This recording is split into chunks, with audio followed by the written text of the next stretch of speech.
Vem que eu te farei um pescador de homens. Se perseverares, serás Cefas, pedra, e onde a agonia do vazio medra, frutificarás a mitigar a fome. Quero ir contigo, mas receio as águas, temo afundar enquanto vais andando. Se no horto já pressentes tuas chagas, eu, Tiago e João ao chão em sono. Como não bastasse, eis-me a ferir um soldado que te traz voz de prisão. Sou pequena ovelha atemorizada, balindo negação.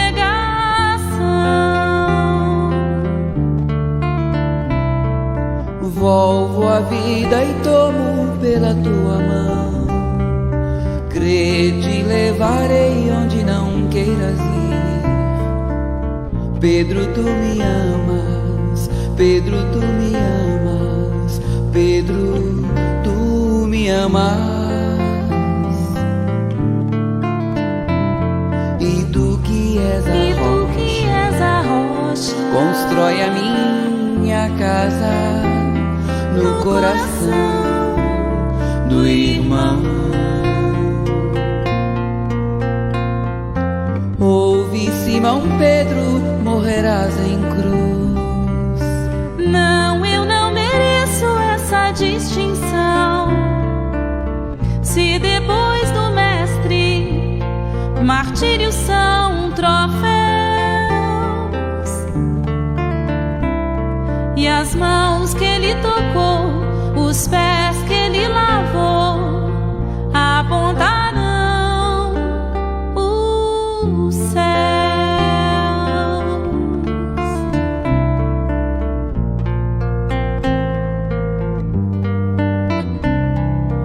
Volvo a vida e tomo pela tua mão. Crê, te levarei onde não queiras ir. Pedro, tu me amas. Pedro, tu me amas. Pedro, tu me amas. E tu que és a rocha, constrói a minha casa no coração do irmão. Ouve, Simão Pedro, morrerás em cruz. Não, eu não mereço essa distinção. Se depois do mestre martírios são troféus, e as mãos que ele tocou, os pés que ele lavou, apontarão os Vem que eu te farei um pescador de homens. Se perseverares, serás Cefas, pedra.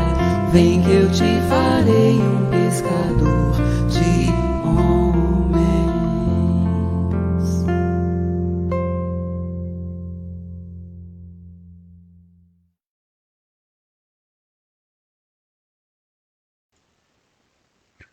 Boa noite, sejam todos bem-vindos a mais um estudo do Evangelho segundo o Espiritismo. Hoje é dia 1º de dezembro de 2021 e o estudo de hoje irá abordar o capítulo 18, os itens 10, 11 e 12. Muitos os chamados e poucos os escolhidos, a quem muito foi dado, muito será pedido. Conosco hoje no estudo estão a Adriana, o Solano, o Jaime, o Jalmar, a Lourdes, a Maria Cleide, Maria das Graças, a Meire, a Regina Carla e o Zé Ricardo. Muito obrigado em nome do Grupo Espírita Nossa Casa pela presença neste momento, contribuindo para que todos possam aprender um pouco mais sobre os ensinamentos do Evangelho do Cristo.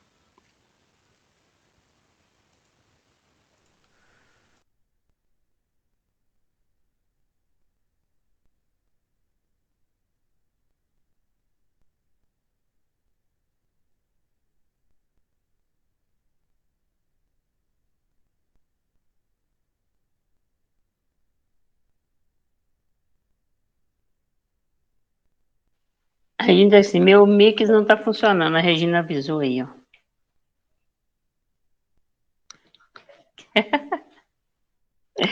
Você é oportunista pra caramba, viu? Mal falei, pode fazer. Só estava te dando um recado, Regina. Não, você não quer fazer, tudo bem. Já vou fazer. Tá, Jóia, obrigado. Boa noite a todos, que a paz do Senhor esteja conosco, hoje e sempre. Mais uma vez, estamos aqui reunidos em nome de Jesus, para estudar os seus ensinamentos, para esforçarmos cada vez mais uma forma de aplicarmos, porque de nada vale leitura, proselitismo, se não colocamos em ação. Peçamos a Jesus cada vez mais discernimento para que sejamos imbuídos de aprendizado e assim o nosso espírito com certeza estará mais apto cada vez que buscamos o autoconhecimento e o conhecimento. Praticaremos com certeza melhor o bem a todos os nossos irmãos tão necessitados. E assim vamos agradecer a Deus, nosso Pai, pela oportunidade da reencarnação, que nos dá a certeza que dias melhores virão, assim que nós, como espíritos em evolução, entendemos o propósito de Deus, nosso Pai. Pai nosso que estais nos céus, santificado seja o vosso nome. Venha a nós o vosso reino, seja feita a vossa vontade, assim na terra como nos céus. O pão nosso de cada dia dai-nos hoje, perdoai as nossas ofensas, assim como nós perdoamos a quem nos tem ofendido. E não nos deixeis cair em tentação, mas livrai-nos de todo mal. Que tenhamos um bom aproveitamento no estudo do Evangelho da noite de hoje, capítulo 18. Muitos são chamados e poucos os escolhidos. É isso aí. Isso aí. Que assim seja. Graças a Deus. Obrigado, Graça. Nada. Você falou que eu sou oportunista, aproveitei a oportunidade, já que seu microfone está funcionando direitinho, né? Que você abriu, então. Jaime, você pode fazer a leitura? Você lê tão bem. Faço sim, Obrigado. queridos. Capítulo 18. Muitos os chamados e poucos os escolhidos. A quem muito foi dado, muito será pedido. Porque aquele servo que soube a vontade do seu senhor e não se apercebeu, e não obrou conforme a sua vontade, dar-se-lhe-ão ao muitos açoites. Mas aqueles que não a soube e fez a coisa digna de castigo, levará poucos açoites. Porque a todo aquele a que muito foi dado, muito será pedido. E ao que muito confiaram, mais conta lhe tomarão. Lucas, capítulo 12, versículos 47 e 48. E Jesus lhe disse: Eu vim a este mundo para exercitar juízo, a fim de que os que não veem vejam, os que veem e os que veem tornem cegos. E ouviram alguns dos fariseus que estavam com ele e lhe disseram: Logo também nós somos cegos. Respondeu-lhes Jesus: Se vós fosseis cegos, não teríeis culpa. Mas como agora mesmo dizeis, nós vemos, fica subsistindo o vosso pecado. João, capítulo 9, versículos 39 a 41. Estas máximas encontram, sobretudo, a sua aplicação ensinamento dos Espíritos. Quem quer que conheça os preceitos do Cristo é seguramente culpado, se não os praticar. Mas além de não ser suficientemente difundido o evangelho que os contém, senão entre as seitas cristãs, mesmo entre estas, quantas pessoas existem que não o leem, e entre as que leem, quantas não o compreendem? Disso resulta que as próprias palavras de Jesus ficam perdidas para a maioria. O ensinamento dos espíritos que reproduz essas máximas sob diferentes formas, que os desenvolve e comenta, pondo-as ao alcance de todos, tem isto de particular, ou seja, não é circunscrito. Assim, todos, letrados ou não, crentes ou descrentes, cristãos ou não cristãos, podem recebê-lo, pois os espíritos se comunicam por toda parte. Nenhum dos que o recebam, diretamente ou por intermédio de outros, pode pretextar ignorância, ou pode desculpar-se com a sua falta de instrução ou com a obscuridade do sentido alegórico. Aquele, pois, que não o põe em prática para se melhorar, que o admira apenas como interessante e curioso, sem que seu coração seja tocado, que não se faz menos fútil, menos orgulhoso, menos egoísta, nem mesmo apegado aos bens materiais, nem melhor para o seu próximo, é tanto mais culpado quanto teve maior facilidade para conhecer a verdade. Os médiuns que obtêm boas comunicações são ainda mais repreensíveis por persistirem no mal, pois escrevem frequentemente a sua própria condenação, e se não estivessem cegos pelo orgulho, reconheceriam que os espíritos se dirigem a eles mesmos, mas, em vez de se tornarem para eles as lições que escrevem, ou que veem os outros escreverem, sua única preocupação é a de aplicá-las às outras pessoas, incidindo-se, assim, nestas palavras de Jesus: vedes um argueiro no olho do próximo e não vedes a trave no vosso. Ver capítulo 10, número 9. Por estas palavras: se fosseis cegos, não teríeis culpa. Jesus confirma que a culpabilidade está na razão do conhecimento que se possui.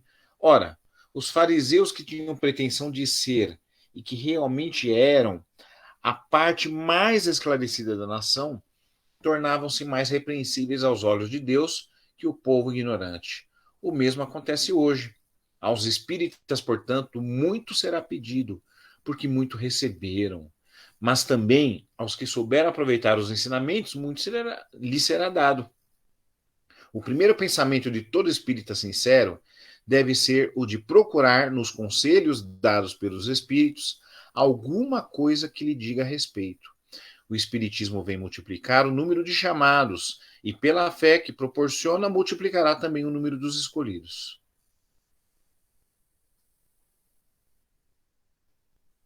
Se você puder já fazer as suas colocações. Obrigado.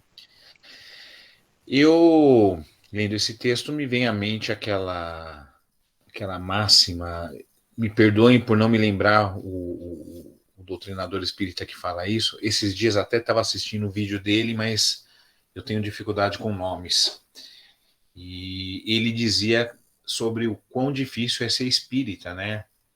Para ser espírita você tem que colocar realmente em prática aquilo tudo que você estuda. Porque, assim, nós somos realmente privilegiados porque a gente tem um conhecimento que vem desde a Bíblia, desde os textos da Bíblia, e na sequência a gente teve a oportunidade de ter a revelação feita a partir da obra de Kardec e fazer o estudo disso, né? Espera-se que tenhamos feito esse estudo para poder acrescentar a nossa vida, a nossa prática.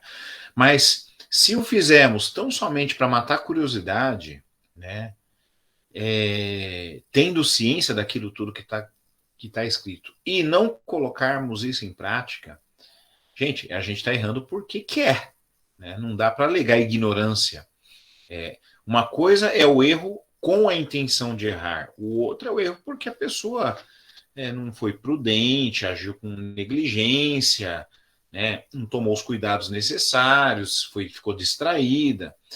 Agora, veja, né, isso me lembra aquela parábola do rico, né, que morreu e vai lá para o mundo dos mortos e do mendigo que não recebeu a ajuda do rico e também morreu junto, e ele era atendido pela espiritualidade ali, enquanto o rico clamava: eu quero, por favor, eu tenho sede, eu quero água, né?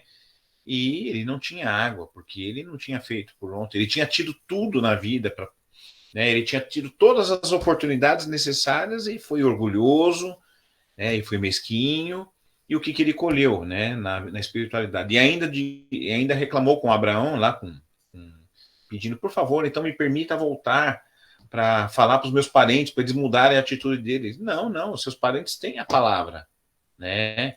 Tem a palavra de Deus ali, tem tem a Torá para eles lerem, né? Naquele momento.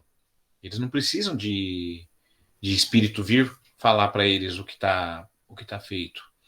Então, a gente percebe que hoje, e sobretudo, né, nós estamos vivendo numa época em que não há, pelo menos aqui no Brasil, no Vale do Paraíba, vamos falar que é a nossa realidade, nenhum de nós está sendo perseguido pela polícia, pela Inquisição, por termos um exemplar do Livro dos Espíritos em casa, ou do Evangelho segundo o Espiritismo, ou da própria Bíblia Sagrada.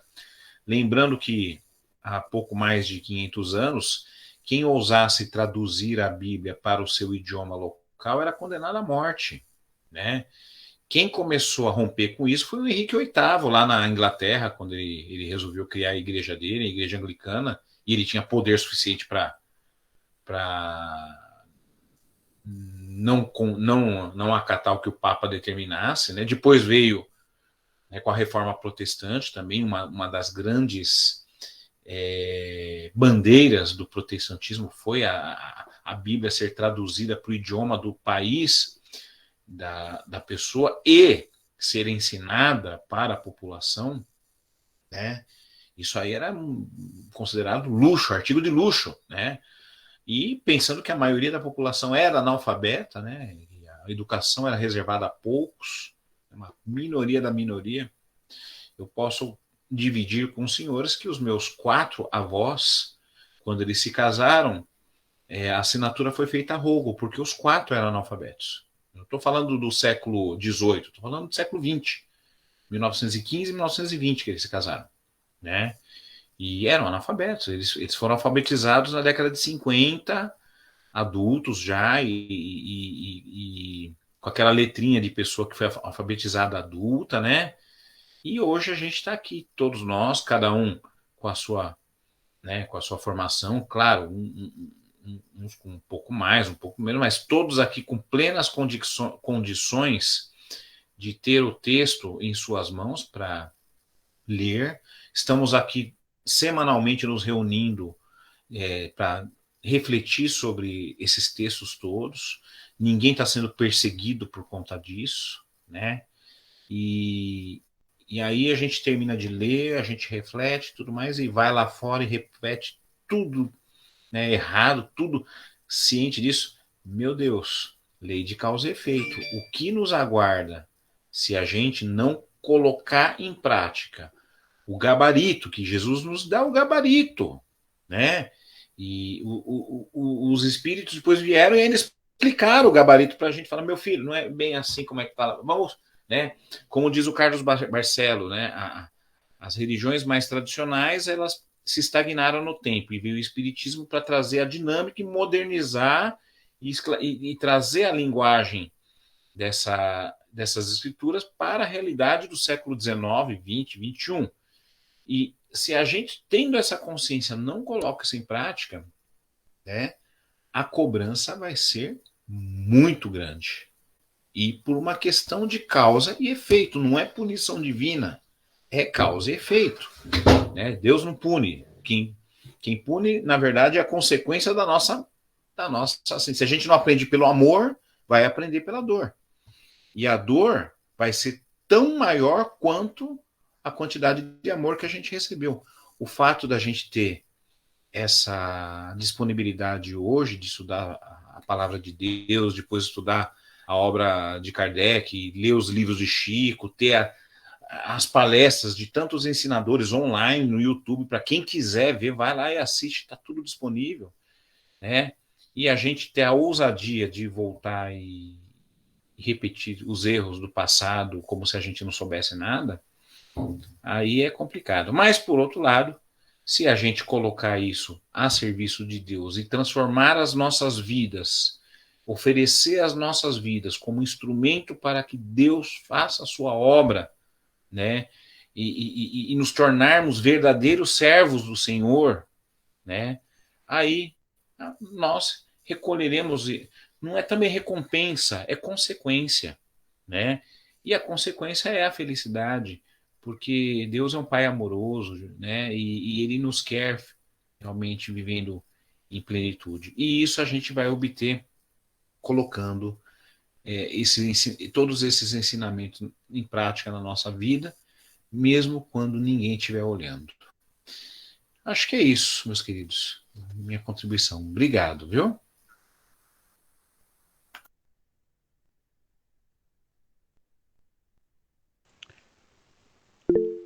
Lourdes, pode falar.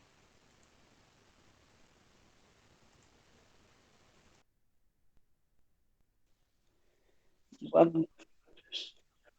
Eu liguei. Esse capítulo, né, foi assim uma das coisas bem assim marcantes quando eu conheci o Espiritismo. Esse, muita coisa me chamou a atenção, mas assim de relevante mesmo, assim que foi bem marcante, foi esse, foi aquela frase de Paulo, né, que diz assim, que reconcilia-te com o teu inimigo enquanto estás a caminho. Não que na época eu estava com um problema muito sério com meu irmão, sabe? E seríssimo mesmo. E eu estava assim, numa fase muito difícil da minha vida. Então isso aí foi realmente um despertar para mim, assim, sabe? Olha, me chamou a realidade. E a partir dessa frase de Paulo, eu realmente tomei algumas atitudes que só me fizeram bem. Agora, assim, a respeito desse aí, né, aqui muito foi dado, muito será pedido, significa que exatamente que os espíritos mais amadurecidos, mais informados, né, assim, aqueles que estão mais conscientes das verdades, é deles que se espera maior vigilância, né, sobre aquilo que já sabe, se espera que as suas atitudes diante da vida sejam mais coerentes, né, com os ensinamentos. E quem infringe essas leis, como o Jaime falou, sofre as consequências de seus atos, né, conforme o nível de despertamento que já alcançou. E quando eu conheci o Espiritismo, eu fiquei realmente deslumbrada. Não tem outra palavra. Eu fiquei deslumbrada com o Espiritismo, com a forma assim tão simples que expunha todas as palavras de Jesus. Porque até então, sem crítica nenhuma, mas eu não me interessava por entender, porque não tinha motivação, sabe? Eu não entendia a Bíblia. Na igreja também eu não me sentia motivada, porque eram coisas assim, parece que não era feito para os leigos. Então o Espiritismo veio trazer tudo isso, toda essa vontade de ler, de adquirir conhecimento, e eu nunca gostei de ler nada de romance. Eu sempre gostei de ler as obras mesmo, né? As obras básicas, as relacionadas com a doutrina espírita. E eu ficava na copa da minha casa, meu marido de um lado da mesa e eu do outro. Ele sempre leu muito, eu chegava até ciúme das leituras dele, porque ele lia demais. Ele lia, não espiritismo, né? Ele era psicólogo, então ele lia os livros de psicologia e depois ele fez direito. se embrenhou nos livros de direito, e daí a gente ficava lendo junto. Foi nessa época que eu me desliguei de TV. E até hoje eu nem aparelho tenho mais, porque eu consegui colocar coisas bem melhores no meu dia a dia. Mas, em consequência das leituras, eu adquiri conhecimento, né? E eu costumava me questionar justamente isso. Meu Deus, será que... E agora? Eu tô me informando, estou sabendo de tudo, mas será que eu tenho condição de colocar isso em prática? Né? Porque uma coisa é você saber, outra é você praticar, né? E eu ficava, será que vale a pena eu continuar me informando? Porque se eu não ficar sabendo, eu não vou ser cobrada, né? Ficava com esse tipo de questionamento. Mas depois, com o decorrer do tempo, né, comecei a assistir palestra, tanto na casa como no online e tal, e daí eu fui chegando a determinadas conclusões que é assim, tipo assim, quando você tem filho pequeno, você ensina para o filho as regras da boa conduta, as regras morais, né? E ele não aprende de imediato. Aí, mas você vai explicando cada vez de uma maneira mais adequada à idade dele, ele vai aprendendo, mas você não fica exigindo que ele aprenda e já coloque em prática. Você sabe das limitações da criança, né? E assim também é na escola, quando você entra na escola, quando você está num trabalho novo, né? Que você vai aprender, vai assimilar para depois você realmente poder ser exigido. São etapas, né? E daí eu fiz essa conexão com Deus, que Deus também não vai exigir que a gente aprenda e já coloque em prática. Nós não temos assim um amadurecimento ainda para essa perfeição, né? Não é esse o propósito de Deus. É, nós vamos aprender, nós vamos botar em prática, vamos errar. Ele vai dar uma nova chance nesta encarnação, né, nessa existência, vai dar outra existência para gente ir treinando, né? E Deus também não nos cobra ainda quando nós não temos o conhecimento, como ele diz no primeiro parágrafo, né? O servo que conheceu a vontade de seu senhor, mas não se preparou e não agiu conforme sua vontade, será ferido rudemente. Todavia, aquele que não conheceu e que tiver feito coisas dignas de castigo, será ferido menos energicamente. Então, o propósito de Deus é um aprendizado sólido, né? Não é aquela coisa assim que eu aprendi, mas eu... Então, quando você superar aquilo, você vai alcançar outro. E assim, sucessivamente, né? Não vai ter uma cobrança. Deus não é esse algoz, né? Que como a gente... Não sei, eu tinha essa ideia antes do Espiritismo, que eu ia ser castigada, que eu ia ser punida. E hoje eu sei que quando eu sei e faço de uma forma que não é adequada, o meu algoz é a minha própria consciência. E eu vou me cobrar por aquilo que eu sei que eu deveria ter feito, que eu poderia ter feito e não fiz, ou então que eu fiz o que não poderia ter feito também, né? Porque na doutrina espírita eu vejo assim como se fosse um farol na vida da gente, né? Porque ela veio para iluminar a nossa vida, para clarear nossa consciência, nosso conhecimento. Mas, de repente, a gente clareia, mas você não quer enxergar o que está ali, sabe? Você acaba ficando com medo do que aquela claridade vai proporcionar para você, né? Porque essa claridade, ela vai iluminar o seu lado mais escuro, né? Que é esse lado que a gente nega. São o nosso orgulho, a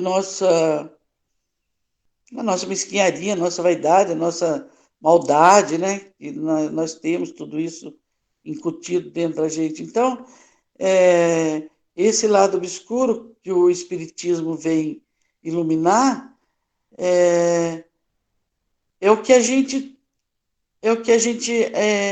entende hoje que é o que a gente tem que combater, né? E como combater esse lado obscuro?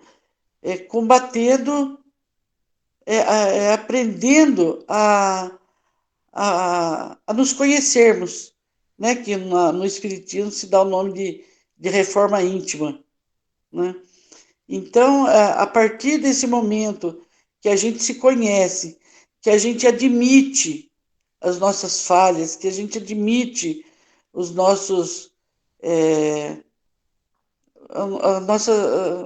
nossas falhas, todos esses agravantes que eu falei, a partir desse momento que a gente admite e a gente quer realmente melhorar, a gente passa a vigiar sinceramente esses defeitos, né? Com bons pensamentos, com negação de fofoca, negação de maledicências, né? O que faz com que a gente, quando a gente tem essa forma de pensamento, a gente atraia pensamentos também, atrai espíritos que ainda vão dificultar a nossa melhoria, né, individual. Então, o fato de conhecer, não tem que ter medo, que nem eu tive, de conhecer, tem que ter o bom senso de admitir as falhas, e isso não é uma coisa que a gente vai conseguir de uma hora para outra, né? Por isso, como eu falei, é dada essa oportunidade de reencarnar várias vezes, mas nem por isso vamos deixar para amanhã, né? Vamos começar hoje já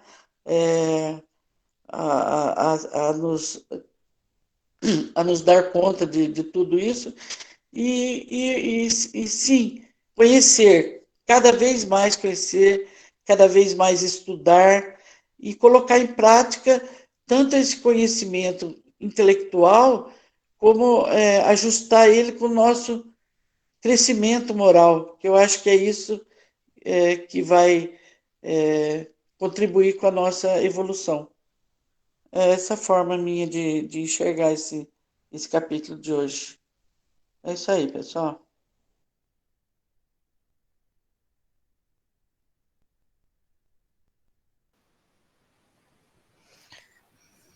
Obrigada. Então, eu não vou ficar muito tempo, eu só queria colocar assim a reflexão que me trouxe hoje, mesmo sobre esse tema, também sobre o que vocês falaram, que eu imagino assim que nos é dado, vamos dizer, desde a época lá em que os espíritos auxiliaram Kardec a fazer codificação, né?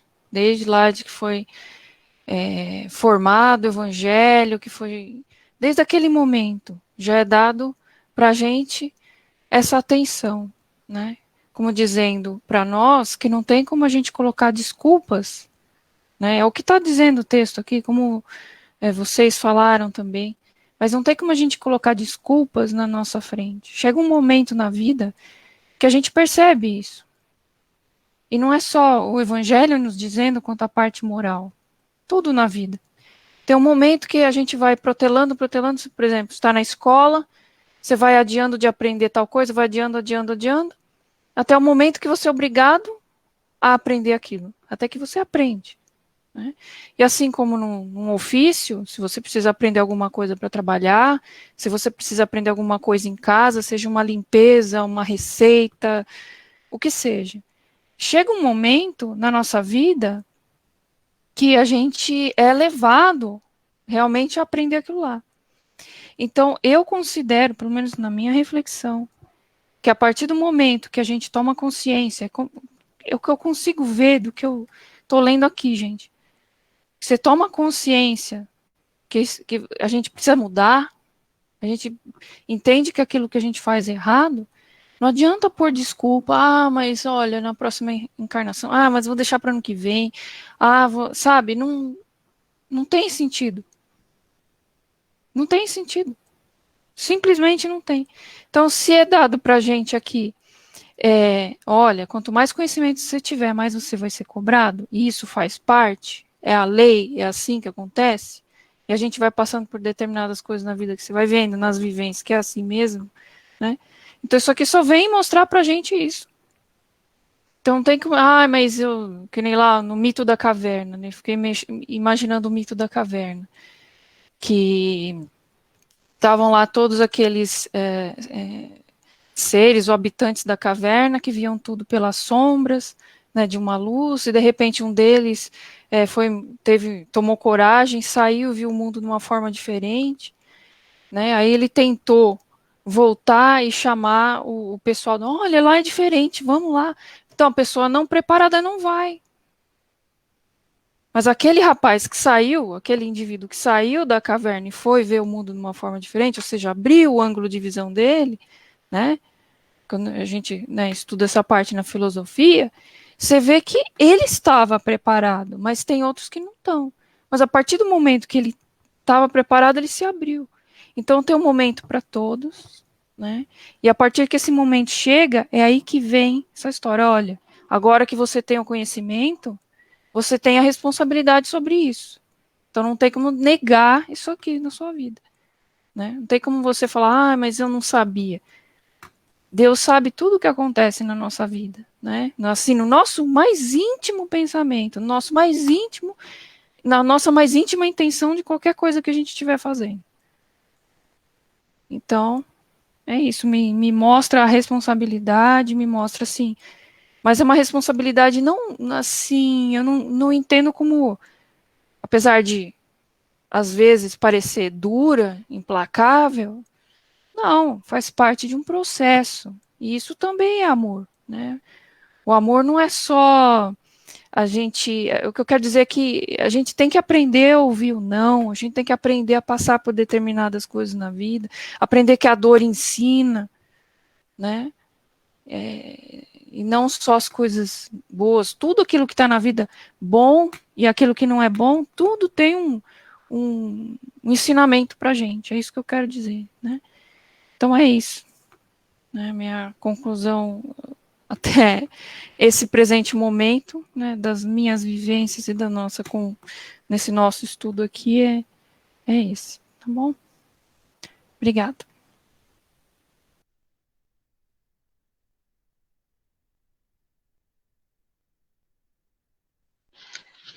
Oi. Eu vou ver um texto do livro Livro da Esperança. Caiu exatamente nisso aí, ó.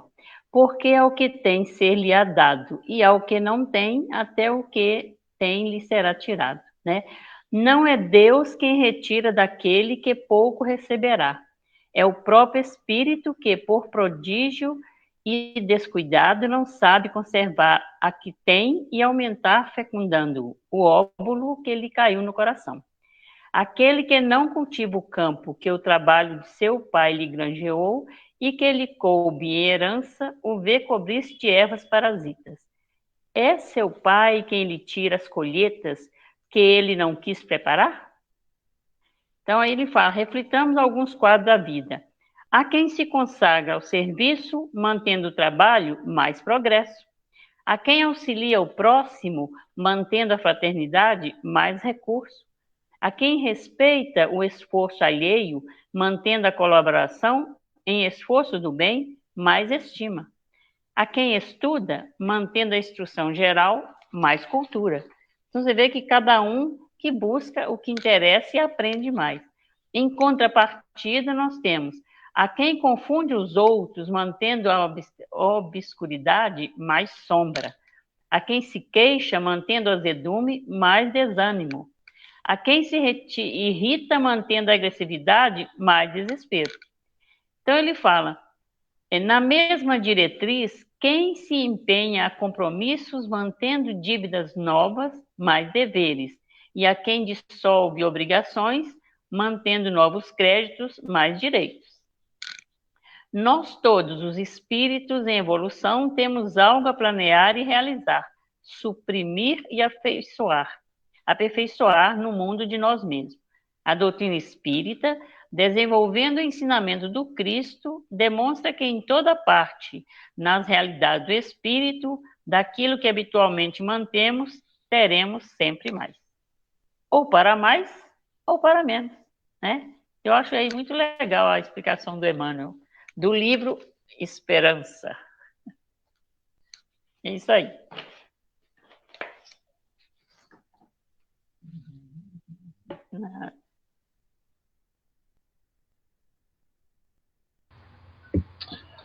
Eu acho, pessoal, acho que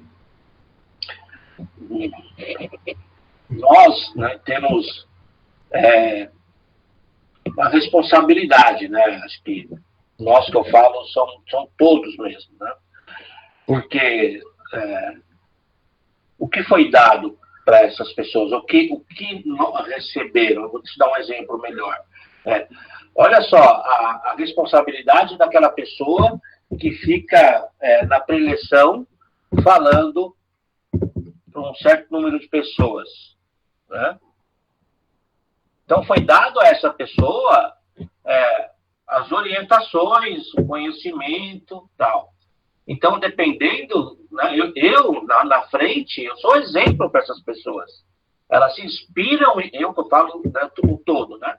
Se inspiram naquela pessoa que está do outro lado, falando. Talvez uma palavra que ele fala é o que basta para aquela pessoa que está assistindo aquela preleção se melhorar, né? Uma palavrinha lá que fala se melhorar. Até mesmo vale até mais do que um tratamento dentro de uma câmara. Então, e foi dito, né? O que eu recebo, eu tenho que passar para as pessoas, né? E isso é importante, passar com responsabilidade, porque nós somos exemplos, né? Nós somos exemplos para muitas pessoas e temos que tomar um cuidado sobre isso, né? Mas não um cuidado, se eu fizer uma coisa errada eu vou ser punido, não. Porque é difícil mesmo você andar junto com os ensinamentos do Cristo, com os ensinamentos de Deus. Você vê que não custa materialmente falando, não custa dinheiro, né? Mais a parte moral do Cristo, né? Que ensina. O Evangelho segundo o Espiritismo, ele versa sobre os ensinamentos moral que Cristo tem para com a gente, né? É isso que a gente está aprendendo aqui, né? E aqui diz, né? Aos espíritas muito será pedido, porque muitos receberam, mas aqueles que aproveitarem os ensinamentos, muito receberão em troca. A importância disso, isso se estende aos espíritas, aos evangélicos, aos católicos, aos budistas, até mesmo as pessoas que não têm uma religião, porque podem fazer a caridade, né? A caridade é espetacular aos olhos de Deus, independente da religião que for, né?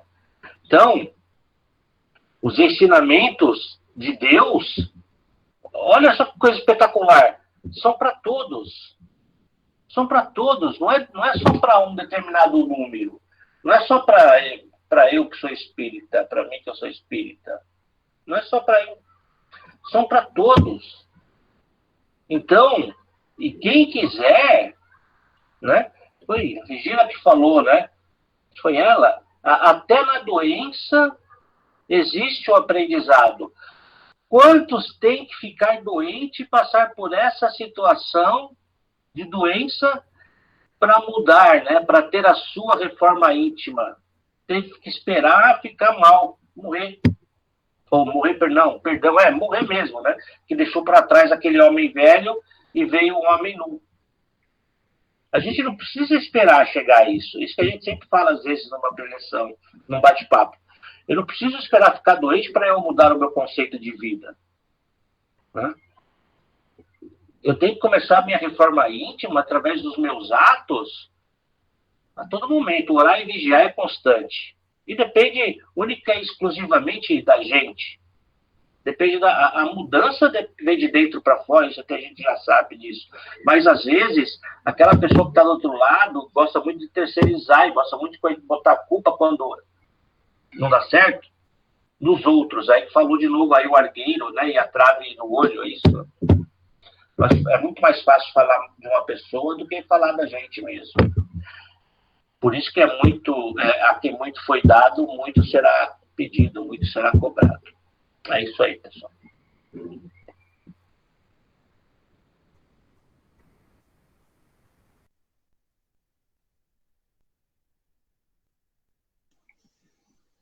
Olha, creio que quase foi esgotado, né, pelo que falaram, mas dá para se dar uma atenção especial nessa parte em que Jesus deixa claro que é difícil de entender, mas não impede de praticar. Então, toda vez que nós, a cada momento, temos a oportunidade de nos melhorarmos, isso é a parte fundamental desse texto. Nós, por exemplo, começamos lá com a pedra em que Moisés via os 10 mandamentos e passava à nação judaica. Em seguida, vem Jesus, passa todo um testamento para nós, e isso se perpetua durante 2000 anos, sendo que questionado a maior parte do tempo, chega a um ponto em que levam ao descrédito. Quando aparece o Espiritismo, em 1860, mais ou menos, se restabelece um renascimento do cristianismo, pelo menos numa visão racional, uma visão que era possível se compreender e combater os céticos.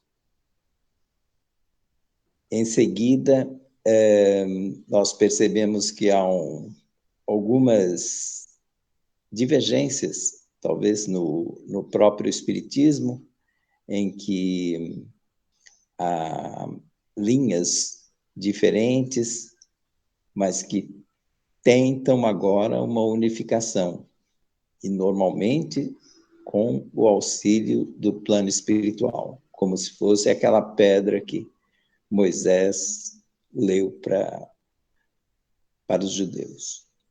Então, toda vez que nós tivermos oportunidade de nos melhorarmos e buscando sempre essa convergência de pensamento com as palavras de Jesus, basicamente os 2 ensinamentos que o Espírito Consolador trouxe, amai-vos e instruí-vos, já seria, suportaria ou sustentaria qualquer situação de melhora contínua na nossa reforma íntima.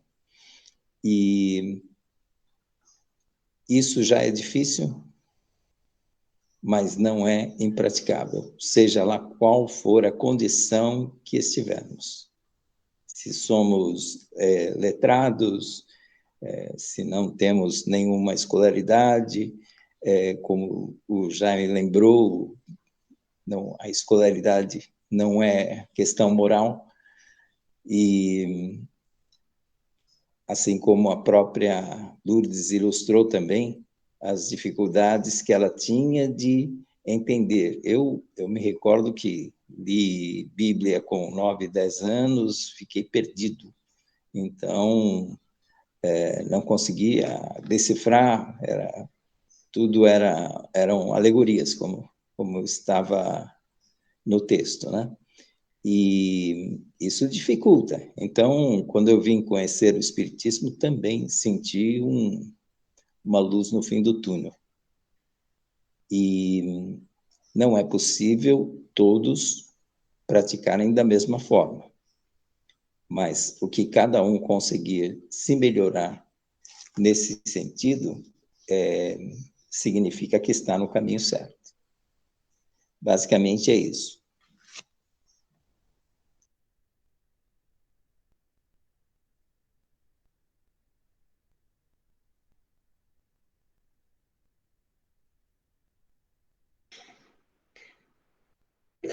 Olha, todo mundo já falou tudo. Não tem nem o que colocar mais. Fica para a próxima vez.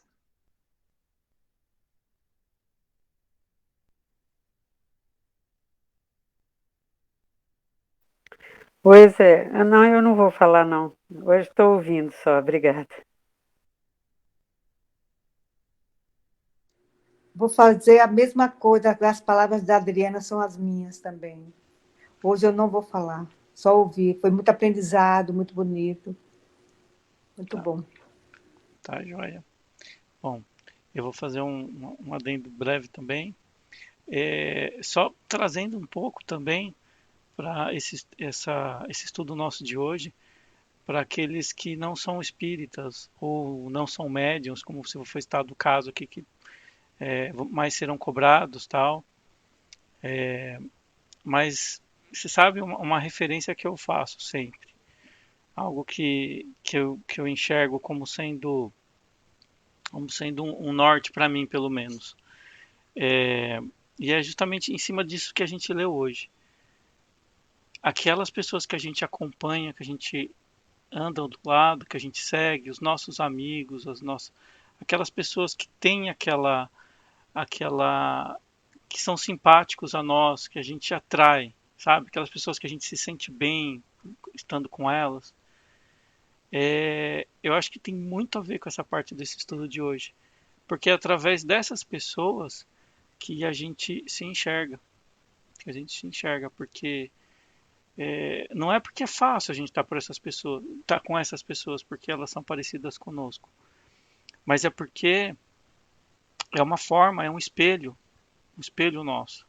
Então, por exemplo, agora eu vou explicar por que eu falei isso. No caso dos médiuns, por exemplo, os médiuns, quais são os espíritos que os médiuns irão atrair para uma comunicação, para um trabalho, os mentores e tudo mais? São aqueles espíritos que têm aquela afinidade parecida. Se você é um bom médium, você é uma pessoa que tem uma boa índole e tudo mais, você vai ser uma boa ferramenta nas mãos deles. Por isso que foi falado aqui da vaidade e tudo mais. Que espírito evoluído, que espírito bondoso vai estar ao lado de um médico de um médium vaidoso, né? Que vai estar mais preocupado com aparência, com rótulos e tudo mais, do que com o trabalho em si. Porque o médium é só uma ferramenta, né? Um instrumento na mão dos bons espíritos. Então, eu aí trazendo para a parte nossa, das nossas amizades. Qual o nível dos amigos que a gente traz para perto de nós, que a gente traz para nossa casa? Eu acho que todos vão lembrar de quando a gente era criança, que nossos pais sempre perguntavam, né? Quando a gente estava fazendo os primeiros amigos, queria saber como que era a família, se era bem intencionado, se era um bom menino e tudo mais, porque os pais estavam preocupados. A gente ainda não tinha essa noção se aquela criança que a gente estava andando era uma pessoa boa, né? E eles se preocupavam com a gente, e assim, no momento que estava começando a deixar a gente andar sozinho na vida, né? Na escolinha e tudo mais. E mais ou menos quando a gente cresce, ou quando a gente fica adolescente, a gente já começa a fazer as nossas escolhas. A gente escolhe as pessoas com aquilo que a gente é, né? Da forma que a gente é. Se a gente escolhe pessoas boas, a gente vai para um caminho do bem. Se a gente escolhe pessoas más, a gente vai apanhar um pouco ou um bocado até aprender qual que é o caminho melhor a ser seguido, né? Mas eu acho que era mais isso que eu queria falar desse estudo de hoje. Alguém gostaria de fazer mais algum breve comentário ou podemos encerrar? Graça. Você foi feliz em ter lembrado disso, porque realmente, independente, quando ele fala ali espíritas, é por causa do nosso entendimento da moralidade do Evangelho de Jesus, né? Porque nós já temos esse entendimento, e ele não está falando de religião, mas está falando de religiosidade, de moral. E quando nós entendemos isso, um espírito que é empresário, um espírito que é materialista, ele vai se comportar de forma diferente. Então, aquele que já tem conhecimento como espírita, ele tem a obrigação de ser melhor e entender e tratar melhor as pessoas, porque ele já conhece. Aí você despertou realmente isso. E você vê a preocupação quando os nossos pais, mesmo dentro do catolicismo, que era mais forçado, todo mundo era católico, mas tinha essa moralidade e preocupava com esse tipo de coisa em relação aos filhos. Hoje você já não vê isso mais. E quando eles acordam para questionar, às vezes o filho já está mal encaminhado porque deixou que outras pessoas dessem rumo na vida deles. E é igualzinho os desencarnados. Com quem que eu vou andar? Ou qual desencarnado que vai pegar no meu pé? Aquele que pensa igual a mim, né? E realmente foi bem lembrado, porque independente de religião, mas eles chamam a atenção do espírita, porque a quem mais é dado, mais será cobrado. Nós já temos um espírito mais altivo, em busca de conhecimento. E pode ser para qualquer um, mas como a doutrina espírita ainda é nova, então nós somos privilegiados de ter uma mente para buscar a razão. Mas, em compensação, custa, olha, é um alto preço, mas vale a pena. Porque nós temos que buscar realmente a verdade, que é a verdade que vai vencer, né? Mas essa observação sua foi muito, muito positiva mesmo. Porque a gente vê a diferença de 50 anos atrás para hoje, e daqui para frente, eles estão querendo tirar Jesus do calendário, querem tirar Deus, esquecer de Deus. Que mundo seria esse se não tivéssemos entrado nessa crise, essa pandemia, para dar um puxão de orelha em cada um de nós? Também, né? Então, foi bem lembrado mesmo. Isso aí. Só lembrando que o Espiritismo ele veio não para combater a Igreja Católica e a Igreja Protestante, mas veio como uma resposta ao materialismo, né? Só a gente deixar isso bem lembrado. Aliás, eu aprendi isso hoje, tá? Nos meus estudos. E agora, gostaria de deixar registrado que a gente tem que prestar atenção a todo momento, que para escorregar, desviar e fazer besteira é tão fácil, tão fácil. Ô dureza ser cristão, viu? Ô dureza ser espírita cristão ou evangélico cristão, mas seguir aquilo que Jesus manda, né? Tá fechado, Maria Gra. É isso mesmo. Quando o Carlos Abrantes uma vez falou a religião, o espiritismo não é uma religião, ela é o entendimento de todas as religiões. Porque o dia que todo mundo entender que somos seres imortais, estamos aqui para evoluir e existe a reencarnação, porque é a justiça divina, aí as religiões vão caminhar de lado a lado, sem brigar uma com a outra. Vem para aqui, que é aqui que você está salvo. Vai acabar essa briga de compadres. Isso aí. Obrigado, pessoal. Muito obrigado pela oportunidade de aprendizado mais um dia com vocês aqui. Espero que a gente possa estar sempre unidos aqui, aprendendo um pouco mais toda semana, né? Eu vou passar agora, então, para as preces de encerramento. Quem se sentir tocado e queira fazer a prece de encerramento, fique à vontade. Obrigado.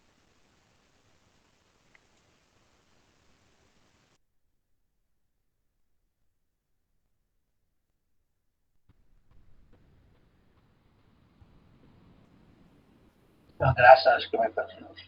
Cadê o Solano? Vocês podem fazer também, não tem problema nenhum, não, viu? Aquele eu faço com o maior prazer do mundo. Tá, mas vamos lá.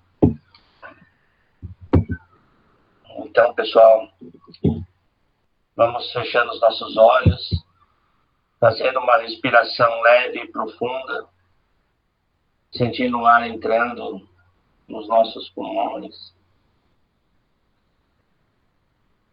E de uma forma agradecer a toda a espiritualidade amiga por mais essa reflexão que tivemos hoje. Aqueles irmãos que puderem, né, colocar um copo d'água, uma garrafinha d'água perto aí da gente, do computador, para que a espiritualidade amiga possa fazer a fluidificação das águas, colocando o remédio necessário de acordo com o nosso merecimento. Lembrando sempre que Deus é justo e bom. Jesus, o seu Filho, nosso irmão, está sempre ao nosso lado, nos orientando, nos indicando os melhores caminhos a serem seguidos.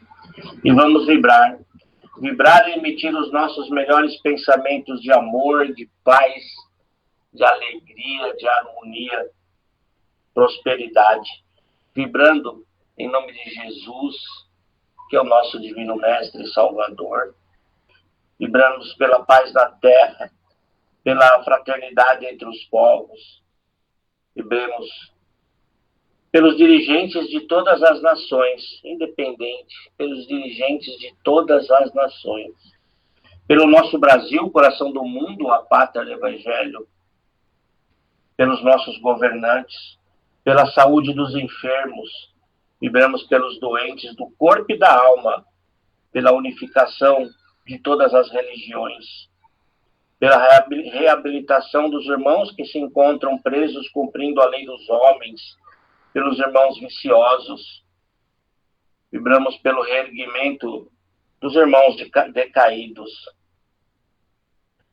vibramos pelos trabalhadores da seara do bem, pelas criancinhas, pelos jovens, pelos velhinhos, pela harmonia dos lares desajustados. Vibremos pela iluminação dos nossos irmãos, aqueles espíritos sofredores, pelo nosso trabalho, pelas empresas, que elas cresçam e prosperem, gerando empregos a tantos trabalhadores necessitados de um trabalho. Vibramos também pelas nossas florestas, pelos animaizinhos que lá estão, pela fauna, pela flora, pelos mares, pelas aves. E vibrar e agradecer. Agradecer ao irmão Rodolfo, ao irmão Esteva, hoje, Ismael, esses trabalhadores laboriosos à causa do Mestre Jesus, que não medem esforços para ajudar o próximo, independente de quem seja. Agradecer também a nossa mãezinha querida, a nossa mãe Maria, Maria de Nazaré. Ela que nos ama, nos coloca em seu colo, nos dá o cobertor exato do tamanho do nosso frio. Agradecer a Jesus, o nosso irmão maior, esse avatar, que esteve nesse mundo há mais de 2000 anos encarnado. Os seus ensinamentos continuam mais vivos do que nunca dentro dos nossos corações. Muito obrigado. Agradecer a Deus, o nosso Pai. Deus é a causa primeira de todas as coisas. Deus que nos fez simples e ignorantes, nos deu livre-arbítrio, para aos poucos irmos conquistando a nossa evolução moral através dos nossos atos terrenos. E assim, ó Pai, humildemente pedimos uma vibração por nós mesmos, criaturas que somos ainda tão pequenininhas, com um caminho ainda longo a cumprir, porém com uma vontade imensa de seguir os passos do Mestre Jesus. Que assim seja, graças a Deus.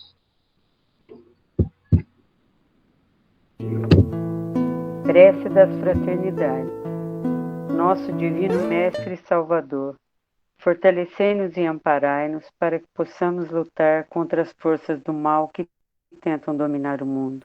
veneráveis mensageiros celestes, auxiliares de Jesus, fortalecei-nos e amparai-nos para que possamos lutar contra as forças do mal que tentam dominar o mundo.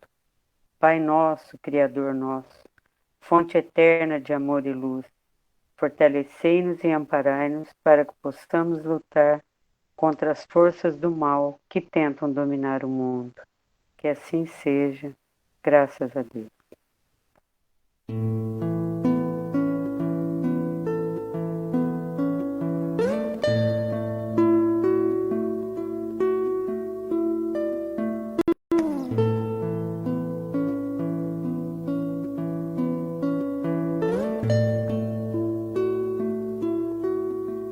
Quanta luz neste ambiente descendo sobre nós, vibrando em nossa mente. Quanta luz, quando assim em prece minha alma cresce aos olhos de Jesus. Quanta luz, quando em oração a voz do Mestre fala aos nossos corações. Quanta luz descendo sobre nós. Quanta luz, quanta luz, quanta luz neste ambiente descendo sobre nós, vibrando em nossa mente. Quanta luz, quando assim em prece minha alma cresce aos olhos de Jesus. Quanta luz, quando em oração a voz do Mestre fala aos nossos corações. Quanta luz descendo sobre nós.